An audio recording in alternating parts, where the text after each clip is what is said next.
Welcome to HorrorBabble. Today, we've got a rare tale by regular Weird Tales contributor David H. Keller in store for you. The story, The Thing in the Cellar, first appeared in the magazine in March of 1932 and tells of a terrified little boy and his fear of what might be lurking in the basement. We hope you enjoy this one.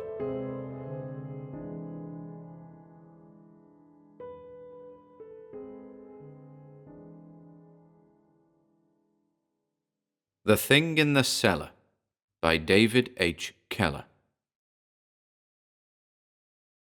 It was a large cellar, entirely out of proportion to the house above it. The owner admitted that it was probably built for a distinctly different kind of structure from the one which rose above it. Probably the first house had been burned, and poverty had caused a diminution of the dwelling erected to take its place. A winding stone stairway connected the cellar with the kitchen. Around the base of this series of steps, successive owners of the house had placed their firewood, winter vegetables, and junk. The junk had gradually been pushed back till it rose, head high, in a barricade of uselessness. What was back of that barricade, no one knew and no one cared. For some hundreds of years no one had crossed it to penetrate to the black reaches of the cellar behind it. At the top of the steps, separating the kitchen from the cellar, was a stout oaken door. This door was, in a way, as peculiar and out of relation to the rest of the house as the cellar. It was a strange kind of door to find in a modern house, and certainly a most unusual door to find in the inside of the house. Thick, stoutly built, dexterously rabbited together, with huge wrought-iron hinges, and a lock that looked as though it came from Castle Despair. Separating a house from the outside world, such a door would be excusable. Swinging between kitchen and cellar, it seemed peculiarly inappropriate. From the earliest months of his life, Tommy Tucker seemed unhappy in the kitchen. In the front parlor, in the formal dining room, and especially on the second floor of the house, he acted like a normal, healthy child. But carry him to the kitchen, he at once began to cry. His parents, being plain people, ate in the kitchen save when they had company.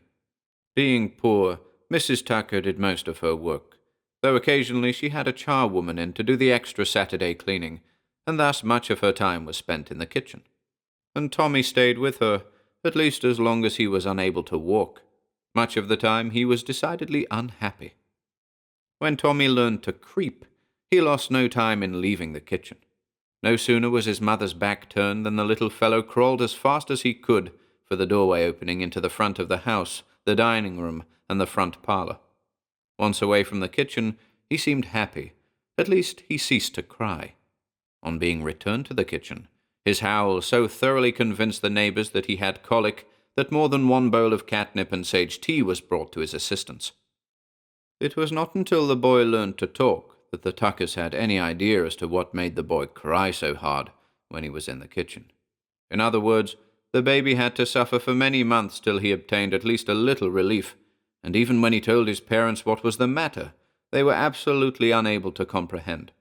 This is not to be wondered at, because they were both hard-working, rather simple-minded persons. What they finally learned from their little son was this, that if the cellar door was shut and securely fastened with a heavy iron lock, Tommy could at least eat a meal in peace. If the door was simply closed and not locked, he shivered with fear, but kept quiet. But if the door was open, if even the slightest streak of black showed that it was not tightly shut, then the little 3-year-old would scream himself to the point of exhaustion, especially if his tired father would refuse him permission to leave the kitchen. Playing in the kitchen, the child developed 2 interesting habits. Rags, scraps of paper, and splinters of wood were continually being shoved under the thick oak door to fill the space between the door and the sill. Whenever Mrs. Tucker opened the door, there was always some trash there, placed by her son. It annoyed her, and more than once the little fellow was thrashed for this conduct. But punishment acted in no way as a deterrent. The other habit was as singular.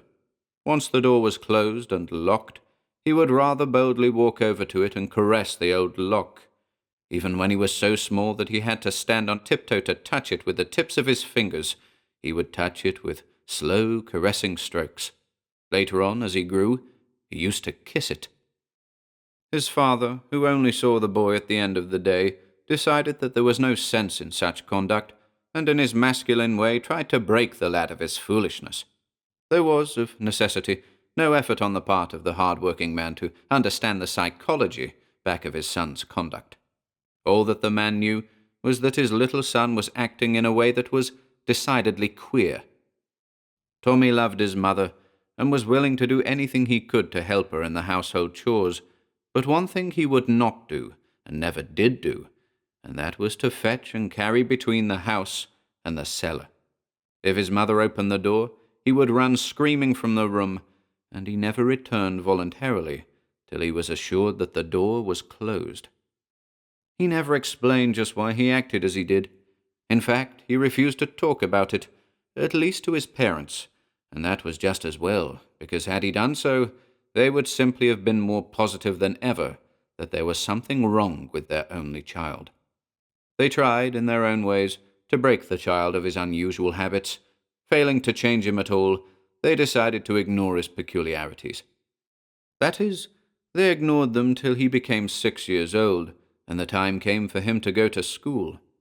He was a sturdy little chap by that time, and more intelligent than the usual boys beginning in the primer class. Mr. Tucker was, at times, proud of him. The child's attitude toward the cellar door was the one thing most disturbing to the father's pride. Finally, nothing would do but that the Tucker family call on the neighborhood physician. It was an important event in the life of the Tuckers, so important that it demanded the wearing of Sunday clothes and all that sort of thing. "The matter is just this, Dr. Hawthorne," said Mr. Tucker in a somewhat embarrassed manner. "Our little Tommy is old enough to start to school, but he behaves childish in regard to our cellar, and the missus and I thought you could tell us how to do about it. It must be his nerves."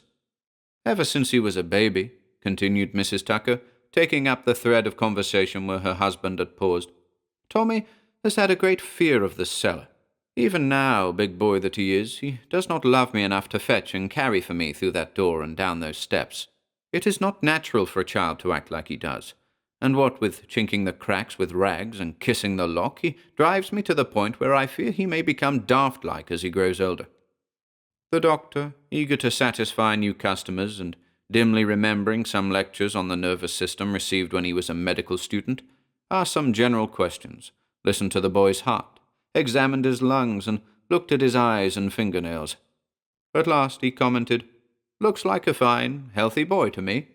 "Yes, all except the cellar door," replied the father. "Has he ever been sick?" "Naught but fits once or twice when he cried himself blue in the face," answered the mother. "Frightened? Perhaps. It was always in the kitchen. Suppose you go out and let me talk to Tommy by myself." And there sat the doctor, very much at his ease, and the little 6-year-old boy very uneasy. "Tommy, what is there in the cellar you're afraid of?" "I don't know." "Have you ever seen it?" "No, sir." "Ever heard it? Smelt it?" "No, sir." "Then how do you know there is something there?" "Because." Because what?" "Because there is." That was as far as Tommy would go, and at last his seeming obstinacy annoyed the physician even as it had for several years annoyed Mr. Tucker. He went to the door and called the parents into the office. "He thinks there is something down in the cellar," he stated. The Tuckers simply looked at each other. "That's foolish," commented Mr. Tucker. "'Tis just a plain cellar with junk and firewood and cider barrels in it," added Mrs. Tucker. "Since we moved into that house, I have not missed a day without going down those stone steps, and I know there is nothing there. But the lad has always screamed when the door was open. I recall now that since he was a child in arms, he has always screamed when the door was open." "He thinks there is something there," said the doctor. "That is why we brought him to you," replied the father. "It's the child's nerves. Perhaps Fatida or something will calm him." "I tell you what to do," advised the doctor. "He thinks there is something there. Just as soon as he finds that he is wrong, and that there is nothing there, he will forget about it. He has been humoured too much. What you want to do is to open that cellar door and make him stay by himself in the kitchen. Nail the door open so he cannot close it. Leave him alone there for an hour, and then go and laugh at him, and show him how silly it was for him to be afraid of an empty cellar. I will give you some nerve and blood tonic, and that will help, But the big thing is to show him that there is nothing to be afraid of." On the way back to the Tucker home, Tommy broke away from his parents. They caught him after an exciting chase and kept him between them the rest of the way home. Once in the house, he disappeared and was found in the guest room under the bed. The afternoon being already spoiled for Mr. Tucker, he determined to keep the child under observation for the rest of the day. Tommy ate no supper, in spite of the urgings of the unhappy mother. The dishes were washed, the evening paper read, the evening pipe smoked, and then, and only then, did Mr. Tucker take down his toolbox and get out a hammer and some long nails. "And I am going to nail the door open, Tommy, so you cannot close it, as that was what the doctor said, Tommy. And you are to be a man and stay here in the kitchen alone for an hour, and we will leave the lamp a-burning. And then when you find there is naught to be afraid of, you will be well and a real man, and not something for a man to be ashamed of being the father of." But at the last Mrs. Tucker kissed Tommy, and cried and whispered to her husband not to do it, and to wait till the boy was larger. But nothing was to do except to nail the thick door open so it could not be shut, and leave the boy there alone with a lamp burning, and the dark open space of the doorway to look at, with eyes that grew as hot and burning as the flame of the lamp. That same day, Dr. Hawthorne took supper with a classmate of his, a man who specialized in psychiatry, and who was particularly interested in children. Hawthorne told Johnson about his newest case, the little Tucker boy, and asked him for his opinion. Johnson frowned. "Children are odd, Hawthorne. Perhaps they're like dogs.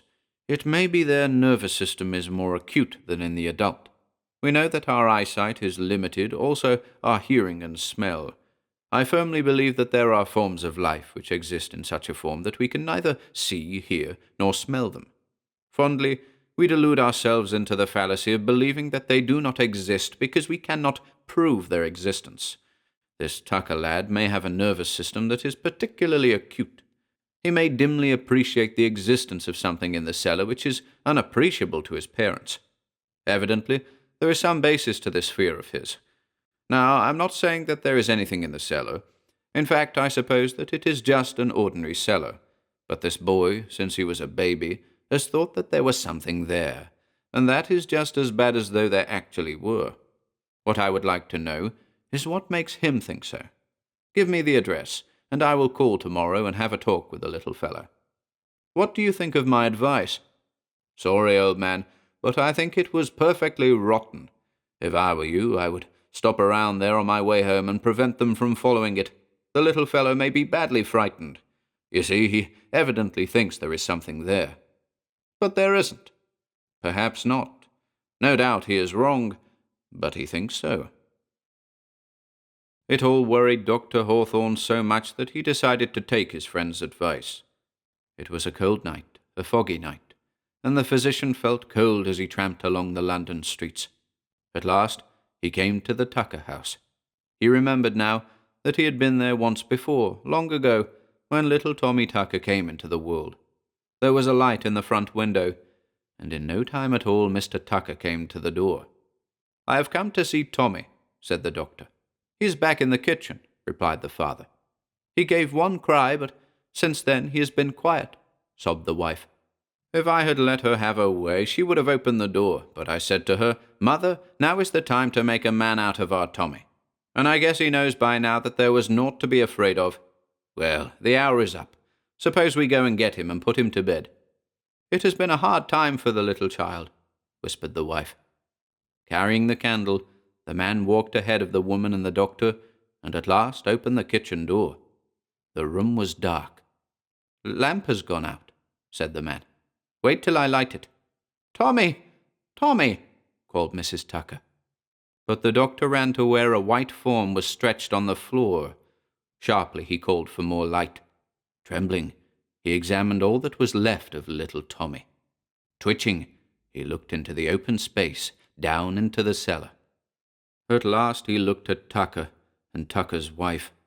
Tommy has been hurt. I guess he is dead," he stammered. The mother threw herself on the floor and picked up the torn, mutilated thing that had been, only a little while ago, her little Tommy. The man took his hammer and drew out the nails and closed the door and locked it, and then drove in a long spike to reinforce the lock. Then he took hold of the doctor's shoulders and shook him. "What killed him, Doctor? What killed him?" he shouted into Hawthorne's ear. The doctor looked at him bravely, in spite of the fear in his throat. "How do I know, Tucker?" he replied. "How do I know? Didn't you tell me that there was nothing there? Nothing down there? In the cellar?"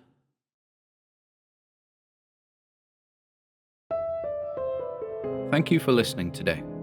If you'd like to support our work here at HorrorBabble, be sure to check out the video description below, where you'll find links to our Bandcamp and Patreon pages, our merch store over at Teespring, and further information relating to our releases on Audible, iTunes, and Spotify. And until next time,